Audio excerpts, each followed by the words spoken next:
Welcome to Decluttering 55 Plus with Michelle Passoff. This is the place to come for news you can use to get things done. Everybody knows that too much stuff is clutter, and cleaning it makes you neater and tidier. To us, it is a life management tool that helps you navigate your next steps. This is what my book, Lighten Up, Free Yourself from Clutter, is all about. As baby boomers, we have a lot in front of us that is confounding and confronting, so we sweep things under the carpet and put them off another day or forever. That is clutter because it keeps us stuck, and my new book addresses all of that. So we're going to bring experts, authors, and authorities here to talk with us about health, relationships, technology, finance, housing. What are you going to do next in life? Passing down your life stories, and even the challenges of making final arrangements. Here we aim to learn, open new possibilities, choose, take action, and create a legacy, not a mess. So let's get started. I'm here today with Kelsey Perri, Director of Public Relations for Road Scholar. That's ROAD, Road Scholar, a world leader in educational travel for boomers and beyond, as they say. Road Scholar was founded in 1976 as Elder Hostel, and for the last 50 years, the organization has served more than 6 million lifelong learners in 150 countries and all 50 states.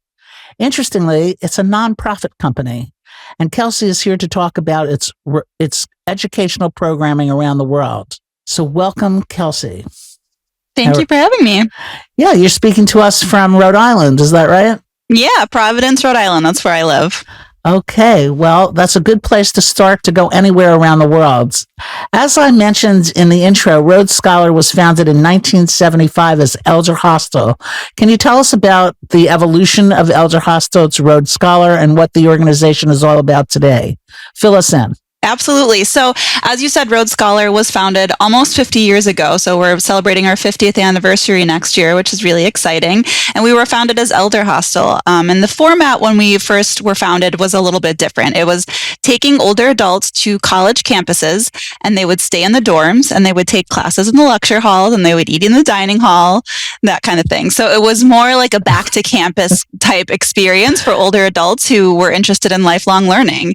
And we've evolved over the last 50 years to be more of an educational travel organization. So we're no longer staying in dorms, we're staying in hotels, and you might be learning from an academic professor, but you're more likely learning for them out in the field, out in the places that you're learning about, and things like that. So we, and then also we changed our name in 2010 to reflect that evolution, and the way that people felt about being called elders was also played into that decision making. Yeah. In 2010, we changed our name to Road Scholar to really just better reflect the organization and what we are today. But you're not always on the road. Are you on the road sometimes and in ships and planes? Where does Road Scholar go? Exactly. So we have programs in almost all 50 states, in almost 100 countries, all 7 continents. We have programs by land, programs by ship. We have a private plane program that travels by private plane. You're right. So we have just about any mode we have train treks. So just about any kind, mode of transportation. We have cycling programs. We have walking, hiking. So any kind of mode of transportation you can think of, we probably have some kind of related program. So you're out there on the road, but, in more of a universal way than, physically necessarily being on a road. So what's trending in the world of educational travel? Where are the places? What's trending? Yeah.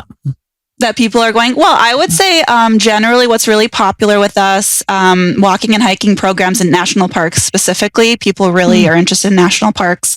We have a lot more domestic programming than a lot of commercial tour operators because we're a nonprofit, and typically domestic programs are not super profitable, but we're a nonprofit, so we don't have to worry about that. So we have a lot of programs in the U.S. We think it's really important to, there's so much to learn about right here in the U.S. So our national parks programs are really popular in the U.S. as well as our signature city programs, which will take you to, Great American City, and you'll stay there for 6 days, 5 nights, and really delve into that city. You'll be at one hotel the whole time. You get to know the history, the culture, the food, the neighborhoods of that specific city. So we have those all over the country. So that's kind of in the US. And then as far as internationally, we select a campus of the year every year. And this year it's Costa Rica for us. And so we pick that based on lots of different things, but popularity is definitely one of those things. So Costa Rica is always a really popular destination for us. So that's our campus of the year this year. And when you go, do you go? So you said it might be city centered. So you stay in a hotel, and then every day for the 6 days you do something different in that city. And then what about when you go to Costa Rica? Do you go around the country, or do you stay on a resort? So there's different. Right. There's the programs that are more centered in one place, and you kind of go out from one hotel. And then there's programs like, I believe, most of the Costa Rica ones, you're staying at maybe 2 or 3 hotels, and you're going to see kind of different parts of the country, getting some different experiences. So yeah, a lot of the programs, you'll kind of travel around by charter bus and go to different places and stay in different hotels. How many people are usually on your excursions? Yeah, we're kind of trending. That's sort of a trend for us, is we're trending towards most of our programs are getting to be small group at this point. And for us, small group is max of 24 to 28. Almost all of our international programs at this point are small group. That's something that I think also was affected by COVID and people not wanting to be in large groups anymore. That's something that we've seen. So that's, I would say is our average is around those small groups. Yeah, it really breaks up the notion of I imagine these big, huge buses driving, 60 people at a time through, dragging them through the streets. But this is a much more intimate experience. I guess you really get to know the people on your trip.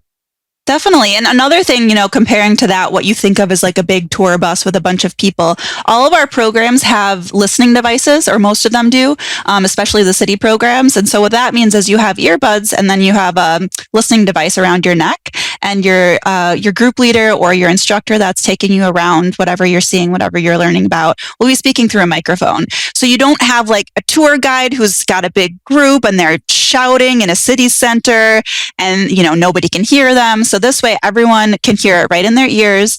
You can kind of wander a little bit from the group and still be able to hear, and you don't have to feel like you're this big, tour group that's walking through a city. So that's also kind of cool. How many trips a year on average do people take? Do you have like once a year, one-time visitors or participants, or do people make a lifestyle of traveling from place to place? Yeah, definitely. I would say probably, if I had to guess, on average, people are taking 1 or 2 trips with us a year, and then also doing some other travels, maybe independently or to see family. But I also will say that is another thing that's changed since the pandemic is I think a lot of people are making up for lost time. So we're seeing more people who are taking more trips, whether they had money saved that they didn't use that year, or they've just kind of had this realization that, hey, travel can be stolen away from you at any time for any reason. And so there's just sort of this sense of, don't waste any time and get out there and see the world. So I've definitely noticed people taking more trips, since coming out of the pandemic. And yeah, we definitely have people who take 1 trip every month with us. Really? So I've definitely seen, oh yeah, wow. I've seen it. We have people that have been on, over 100 programs with us. I know a woman, I think she's at 247, I want to say right now, 247 trips with us. She could sublet her house and... Might as well. You could use it instead of housing. Just keep going on trips. That would be fun. Exactly. That's a way to go. So, what is the most exotic trip that you've got? Let's talk from the most local to the most exotic. Take me on a mental tour. We've got like Machu Picchu and Easter Islands. We have Antarctica. I actually got to go to Antarctica with Rhodes Scholar, which is amazing. That's on my bucket list, as a matter of fact. How you was need that? to go. It was incredible. It was not don't let the cold scare you for sure, because when I was there, it was like in the 30s. It was like, I'm from Wisconsin, so to me, it's like, don't pass up a trip to Antarctica just because you're afraid of the colds. Exactly. It was just incredible. It feels like you're on another planet, just being in a place that's not habitated by people and where the animals don't see people as predators and they'll just walk right past you. It's really incredible. Yeah. The penguins will just kind of, they're not afraid of you because we're not predators there. So they'll just they just look at you and walk past. And what are you doing here? It's just amazing. Yeah, it's very, very cool. So I would highly, highly recommend Antarctica. What else? I mean, we have trips in all continents. We have safari programs in Africa. We have Mekong River programs in Asia. We have, oh goodness, I mean, pretty much anywhere you want to go, we probably have a trip. Of how much I need to budget for. I guess there's a variety of different budgets.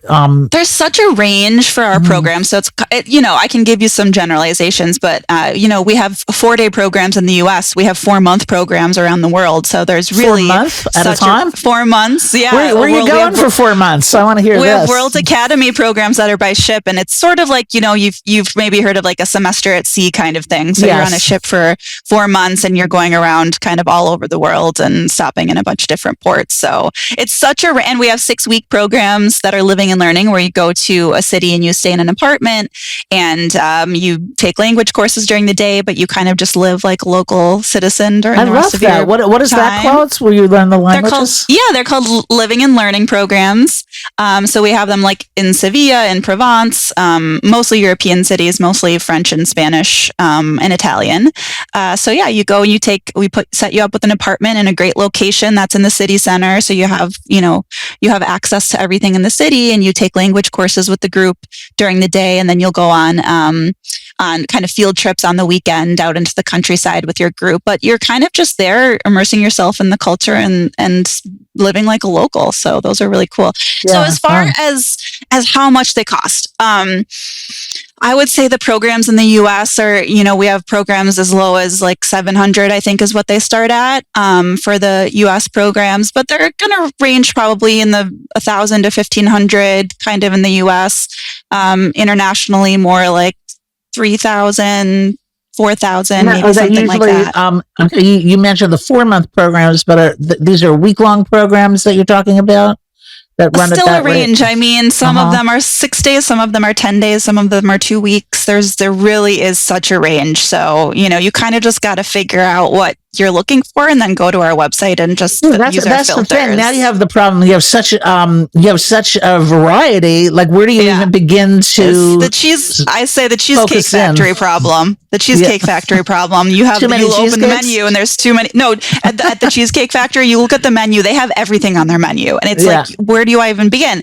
So, go to our website, roadscholar.org, and we have a Find a Trip tool. So it's at the very top left of the screen. The first thing you'll see. If you click on that, we have great filters. You can filter by price range, destination, what you want to learn about, budget. You can filter by all different types of things. So that helps kind of get you down to, you're on your own to figure out where you're going to go, or do you have travel agents or advisors that will help you? Yeah, we have advisors that you're certainly welcome to call in, and they can kind of listen to what you're looking for and make some suggestions. Or if you have questions about a specific destination, they can answer questions for you. We have a great call center. I was based in our headquarters were in Boston until the pandemic, and now we're fully remote. So, but most of our advisors and staff are from the U.S. or North America.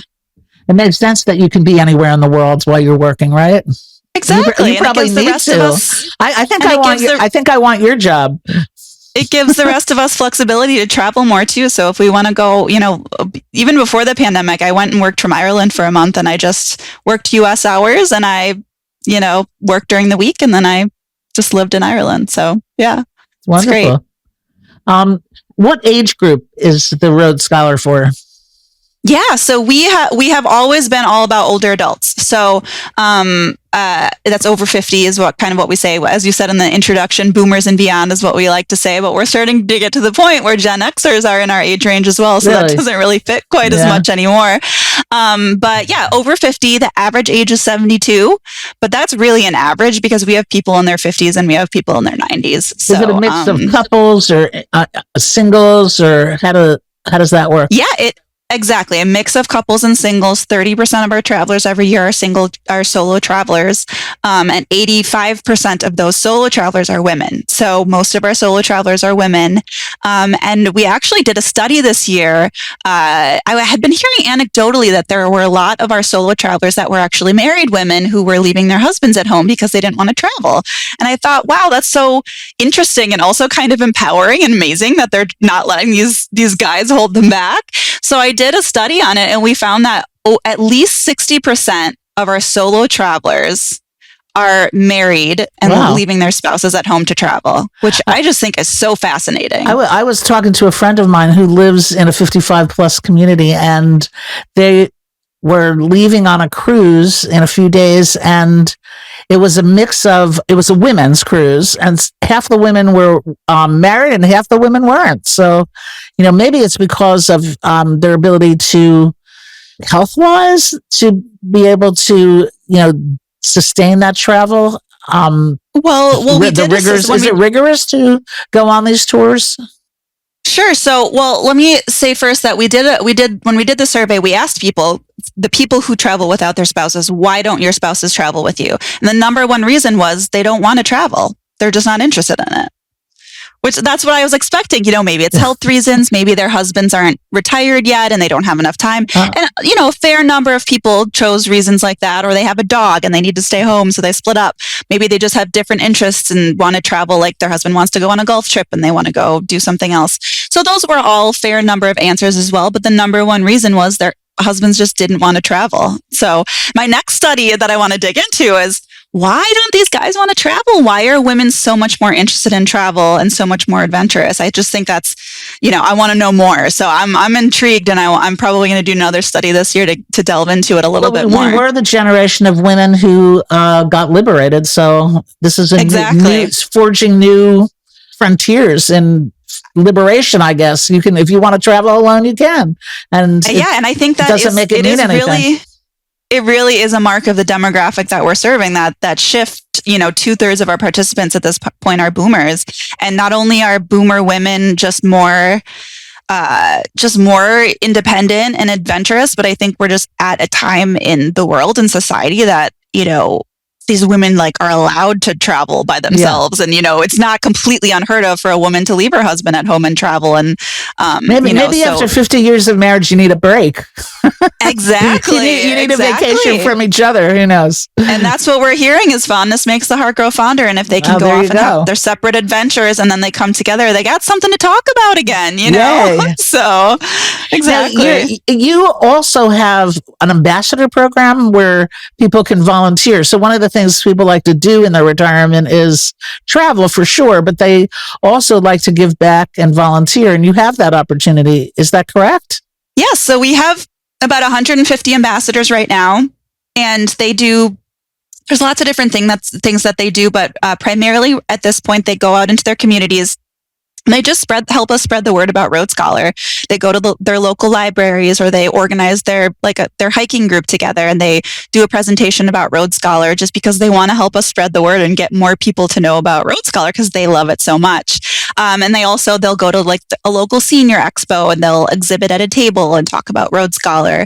And then we're also actually bringing on a new ambassador dashboard tool that's going to allow us to use our participants and our ambassadors more in a digital way to help us spread the word on social media and Facebook. So that's just something that we're just onboarding right now, which is really exciting. And do ambassadors get a benefit in terms of discounts with travel, or what do they get for their participation? Exactly. The more that they participate and the more presentations they do, they can earn vouchers to use on programs moving forward. Wow, that sounds like a good PR program to me. Everybody benefits. You can be a hostess at a theater, or you could be an ambassador for Road Scholar. Either way, you get some benefits out of giving back to others. Yeah. And we'll hear of our participants doing this. They don't even know about our ambassador program. And all of a sudden we hear someone's doing a presentation at their local library. I'll see it in a newspaper come up or something like that. And so people are just doing this because they love Road Scholar, and they genuinely just want to share their adventures. They want to share pictures from their trips, and, they want other people to have the same amazing experiences that they're having. So. That's really wonderful.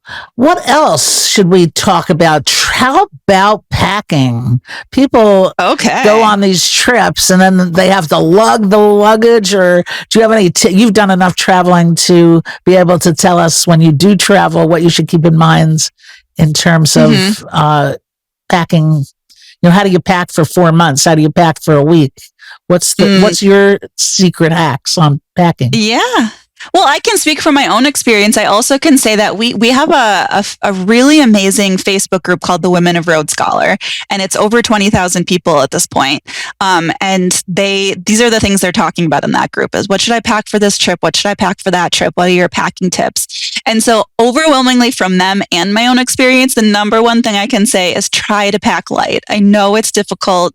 You may not know what you're going to need, but the biggest thing is pack layers, especially if you don't know what the weather is going to be, so that you can pack lighter. You can kind of mix and match. You can just put on layers if you need them. And, you always want some waterproof layers. You want waterproof shoes and a waterproof raincoat for sure. I don't like using an umbrella when I'm traveling. I'd rather have a really, really good waterproof raincoat that has a great Like a poncho? hood. Yeah, or a poncho or something like that. I don't like using an umbrella. I feel like it just gets in the way too much, and you're coming in and out of places. It just really gets in the way. So those are two, some really big things I would say. It's just easier, especially we hear this from our older participants. It's easier to pack light and to be able to handle your luggage by yourself and not rely on other people. So that's definitely my number one tip. Okay, so for all those folks out there who love the prospect of learning and exploring and crossing things off your bucket list, don't miss the opportunity to pack your bags, join with other future friends on a Road Scholar adventure. That's ROAD, Road Scholar.